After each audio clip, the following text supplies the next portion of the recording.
اور وہ حل یہ ہے کہ یہ پی ڈی ایم والے سارے اکٹھے ہو جائیں اور مرد قلندر قیدی نمبر 804 سے جا کے معافی مانگے.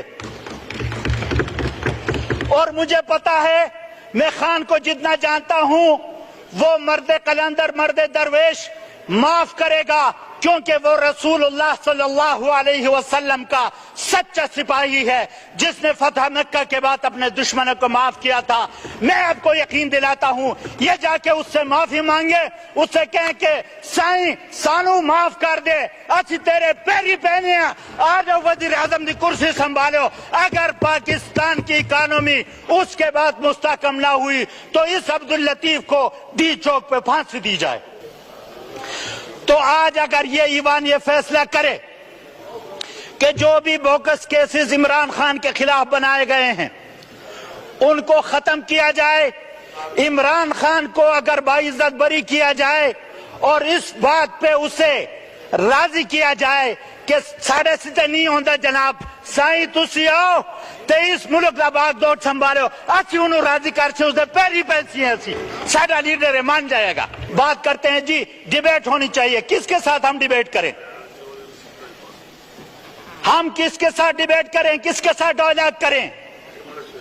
فارم 47 لے کر ایک بندہ آگے اقتدار پہ قابض ہو جاتا ہے اور ہمیں کہا جاتا ہے کہ آپ مذاکرات کریں. کیا یہ مذاکرات ہو سکتے ہیں؟ الرحمن الرحیم ایاک نعبد و ایاک نستعین صدق اللہ العظیم. جناب اسپیکر بہت شکریہ. جناب اسپیکر صدر صاحب نے اپنے اسپیچ میں جن ایشوز کا احاطہ کیا ان میں انڈر ڈیولپڈ ایریاز جو ہیں ان کو ترقی یافتہ علاقوں کے برابر لانے کی بات کی. تو اس حوالے سے میری گزارش یہ ہے کہ میری کانسٹیچوئنسی جو 2 اضلاع پر مشتمل ہے, انڈر ڈیولپڈ ایریا ہے, ایک پسماندہ ایریا ہے, لیکن اس حکومت نے سننے میں یہ آ رہا ہے کہ وہاں کے جو ہمارے میگا پروجیکٹس تھے جو پی ٹی آئی کے دور میں شروع ہوئے تھے ان کو پی ایس ڈی پی سے ہی نکال دیا. تو ایسی ترقی دے رہے ہیں جی یہ جناب. اور اس میں گرم چشمہ روڈ ہے شامل ہے سر, اس میں جو کلاش ویلی روڈ ہے اور لواری ٹنل کی تو میں کیا بات کروں کہ لواری ٹنل اب بھی انکمپلیٹ اس وجہ سے ہے کہ اس کے فنڈز پی ڈی ایم کی گورنمنٹ میں بھی اور اس سے پہلی گورنمنٹ میں بھی ایلوکیشن تو ہوتی ہے لیکن وہ پیسے کہیں اور جا کے خرچ ہوتے ہیں اور چترال والے منہ دیکھتے ہی رہ جاتے ہیں. یہاں پہ صدر صاحب نے فارن ڈائریکٹ انویسٹمنٹ کی بات کی کہ اس ملک میں ہم فارن ڈائریکٹ انویسٹمنٹ لائیں گے. تو میری گزارش یہ ہے کہ کسی بھی ملک میں انویسٹمنٹ لانے کے لیے وہاں پہ ایک کریڈیبل لیڈرشپ کا ہونا بہت ضروری ہے جس کی پوری دنیا کریڈیبلٹی تسلیم کرتی ہو. اس ملک میں سرمایہ کار اپنا سرمایہ لگاتے ہیں. لیکن ہمارے یہاں پہ مسئلہ ہے کہ ہمارے ہاں جتنے بھی دنیا میں لیکیجز آتی ہیں بدقسمتی سے اس لیکیجز میں یہاں کی پولیٹیکل ایلیٹ کے نام شامل ہوتے ہیں. وہ پاناما لیک ہو, وہ دبئی لیک ہو, وہ ڈان لیک ہو, تمام لیکس میں ان کے نام شامل ہوتے ہیں. مجھے یہ سمجھ نہیں آتی یہ لیڈرشپ ہے یہ غریب کا مکان ہے جو ہر وقت لیکیج ہی میں رہتا ہے. اور ہمارے پرائم منسٹر صاحب جی جناب گئے ورلڈ اکنامک فورم میں, ورلڈ اکنامک فورم میں جا کے وہ انویسٹمنٹ لانے کی بات کرتے ہیں لیکن ان کو بتاتے کیا ہیں کہ our power sector is in shamble. So Prime Minister Saab, not only the power sector is in shambles, economy is also in shambles, the governance system is also in shambles, each and everything is shambles. اور وہاں پہ جا کے Prime Minister کہتے ہیں کہ I want to be honest. Why don't you want to be honest with this nation? اس قوم کو آپ کیوں نہیں بتاتے حقائق کیا ہے؟ یہاں پہ آ کے آپ بولتے جھوٹ ہیں. ورلڈ اکنامک فورم میں جا کے ان لوگوں کے کہتے ہیں کہ I want to be honest. You can't be honest, کیونکہ جہاں پہ بھی اس کی بات آتی ہے, منی لانڈرنگ کی بات آتی ہے, پیسہ ملک سے باہر لے جانے کی بات آتی ہے, تو آپ کا نام آ جاتا ہے, آپ کے خاندان کا نام آ جاتا ہے, تو آپ کی کریڈیبلٹی اور آپ کی آنےسٹی پہ کون یقین کرے گا؟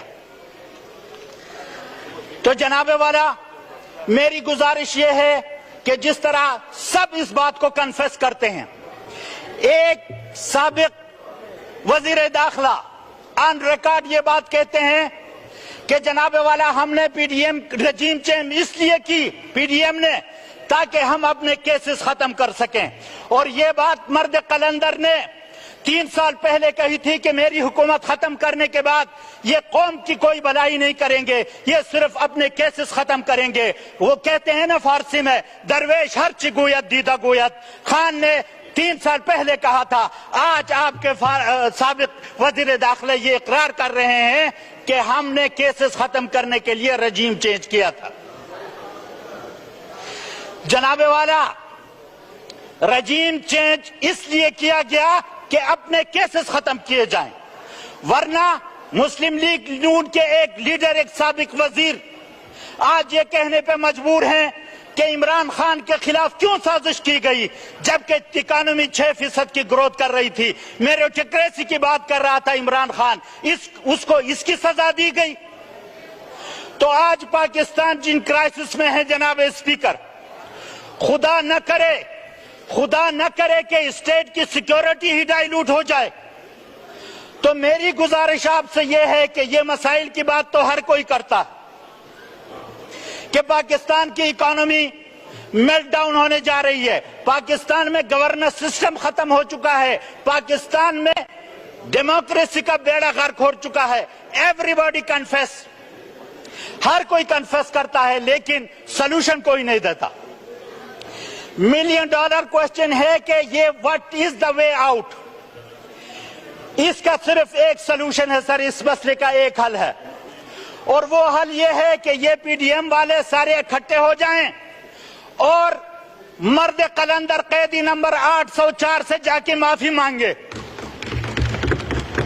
اور مجھے پتا ہے, میں خان کو جتنا جانتا ہوں, وہ مرد قلندر, مرد درویش معاف کرے گا, کیونکہ وہ رسول اللہ صلی اللہ علیہ وسلم کا سچا سپاہی ہے جس نے فتح مکہ کے بعد اپنے دشمنوں کو معاف کیا تھا.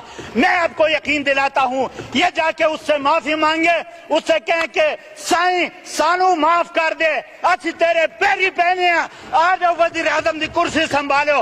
اگر پاکستان کی اکانومی اس کے بعد مستحکم نہ ہوئی تو اس عبداللطیف کو ڈی چوک پہ پھانسی دی جائے. یہ تو نہیں ہوتا سر, یہ تو نہیں ہوتا جناب اسپیکر کہ ایک وزیر اعظم کو آپ ودن نو ٹائم 200 کیسز اس کے خلاف کریں, بوگس کیسز اس کے خلاف رجسٹرڈ کریں, اور دوسرے بندے کو باہر سے لایا جائے اور ایئرپورٹ پر اس کے لیے بائیو میٹرک جوڈیشری جا کے ایئرپورٹ پہ جا کے اس کا استقبال کرے, وہاں پہ جا کے اس کا استقبال کرتے ہوئے اس کو تمام کیسز معاف کیے جائیں. ان حالات میں جو لوگ یہ سمجھتے ہیں کہ اس ملک میں فارن ڈائریکٹ انویسٹمنٹ آئے گی, وہ احمقوں کی جنت میں رہتے ہیں. جناب اسپیکر, پہلے اس نظام کی کریڈیبلٹی کو اسٹیبلش کرنا ہوگا, اور نظام کی کریڈیبلٹی لیڈرشپ کی کریڈیبلٹی سے لنکڈ ہوتی ہے. جب ڈسکریڈٹ لوگ لیڈرشپ لیول پہ آئیں گے, ان کی کریڈیبلٹی انٹرنیشنلی اگر زیرو ہو تو وہ قوم کی کیا رہنمائی کریں گے, اور باہر کی دنیا ان پہ اعتبار کیسے کرے. تو آج اگر یہ ایوان یہ فیصلہ کرے کہ جو بھی بوکس کیسز عمران خان کے خلاف بنائے گئے ہیں ان کو ختم کیا جائے, عمران خان کو اگر باعزت بری کیا جائے, اور اس بات پہ اسے راضی کیا جائے کہ ساڑھے ستے نہیں ہوندہ جناب, سائیں تسی آؤ تے اس ملک کا باغ دوڑ سنبھالو, اچھی انہوں راضی کرچے اسے پیری پیسی ہیں سی, ساڑھا لیڈر مان جائے گا. اس کے بغیر اس مسئلے کو کوئی, میرے محترم اسپیکر صاحب, کوئی حل نہیں ہے. آج پاکستان کے حالات پہ سب کہتے ہیں کہ ہمیں رونا آتا ہے. رونے دھونے سے کچھ نہیں ہوتا, رونے دھونے سے کچھ نہیں ہوتا. پریکٹیکل سٹیپس اٹھانے پڑیں گے. یہاں پہ ڈیموکریسی کے نام پر ڈیموکریسی کا گلا گھونٹا جا رہا ہے. ہماری 180 سیٹیں چھین کر آپ ہمارے ساتھ کس ڈیموکریسی کی بات کرتے ہیں؟ مجھے آپ یہ بتائیں. قوم ووٹ دے تحریک انصاف کو اور اقتدار کسی اور کے حوالے کیا جائے.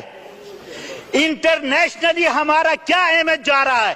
آج کل وہ دنیا نہیں ہے کہ پاکستان میں جو کچھ بھی ہو رہا ہو دنیا کو پتہ نہ ہو. ہم سے پہلے دنیا کو پتہ چل جاتا ہے کہ پاکستان میں کیا ہو رہا ہے.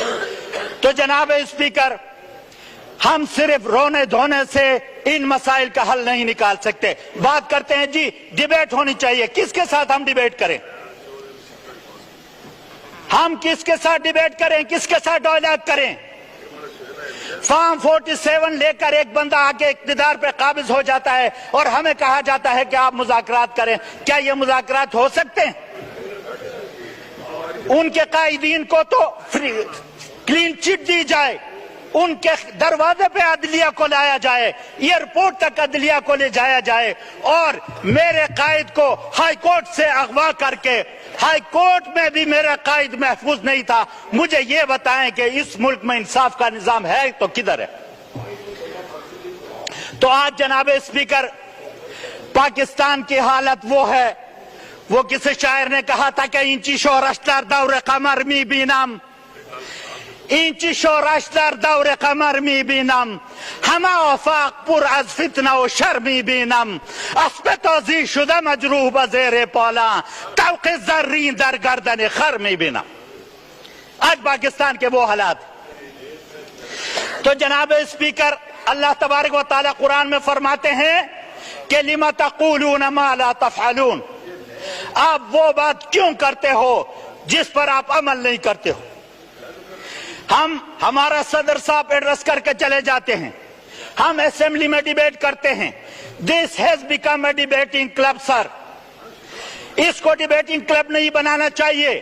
اس ایوان کو امپاور ہونا چاہیے, اور پالیسی میکنگ ہمیں باہر سے ڈکٹیشن لینے کی کوئی ضرورت نہیں ہے. عوام نے اگر منتخب کیا ہے اس ایوان کو, اس ایوان کے ذریعے اگر پالیسیز بنیں گی تو وہ پاکستان کو آگے لے جائیں گی, ورنہ یوں ہی ہم اندھیروں میں تیر چلاتے رہیں گے. اور ہمیں یہ جو لوگ سبق دے رہے ہیں ڈیموکریسی کا, تو ڈیموکریسی میں سب سے بنیادی چیز فری اینڈ فیئر الیکشن. ہمیں شرم آنی چاہیے.